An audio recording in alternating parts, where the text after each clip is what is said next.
দুর্গাপুজো উপলক্ষে রেশনের মাধ্যমে রাজ্যের ভোক্তাদের দেওয়া হবে ক্যানভাস ব্যাগে আটা, ময়দা, সুজি সহ ভোজ্য তেল।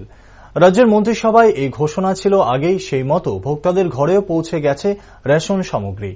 গোটা রাজ্যের সাথে কুমারঘাট মহকুমায়ও সম্পূর্ণ হয়েছে ৮০টি রেশন দোকানের মাধ্যমে ৩৮,২৩৮ জন ভোক্তাদের মধ্যে রেশন সামগ্রী বন্টনের প্রক্রিয়া। এ বিষয়ে মঙ্গলবার অফিস কক্ষে স্থানীয় সাংবাদিকদের সাথে মিলিত হন কুমারঘাটের মহকুমা শাসক সুব্রত কুমার দাস। তিনি জানিয়েছেন ৫০০ গ্রাম করে সুজি দেওয়া হচ্ছে অন্তোদয় এবং পিজি কার্ড গ্রাহকদের এবং অন্যান্য সামগ্রীগুলি সবার জন্য বরাদ্দ বলে জানান মহকুমা শাসক।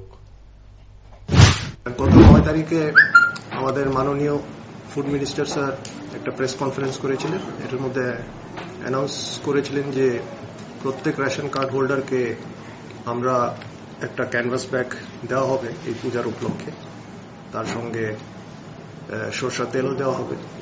তো এটাই অবগত করার জন্য আজকে এই সাংবাদিক সম্মেলন আমরা ডাকাইছি যে আমাদের মহকুমাতে প্রায় ৮০টা রেশন শপ আছে আর ৩৮,২৩৭টা রেশন কার্ড হোল্ডার আছে।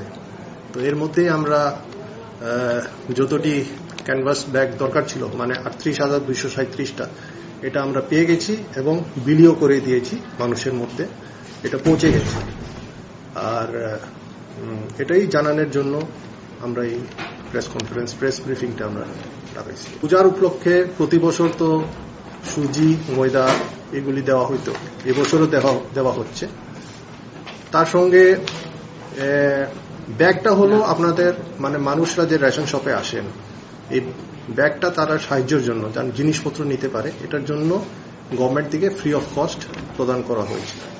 এখন রেশন শপে গিয়া মানুষ যে জিনিস তারা নিতে চায়, যেমন সুজি, আটা, ময়দা, চিনি, চাল, এইগুলি তারা নিলে এই ব্যাগের মধ্যে তারা নিয়ে আসতে পারে। পূজার উপলক্ষে যে সুজিটা আছে, সুজি শুধু অন্তোদয় আর পিজি যারা আছেন তাদের জন্য থাকে, আর ময়দাটা সবার জন্য থাকে। আর বাকি যে রেগুলার আইটেমস থাকে যেরকম আটা, চিনি, মসুর ডাল, এটাও সবার জন্যই থাকে।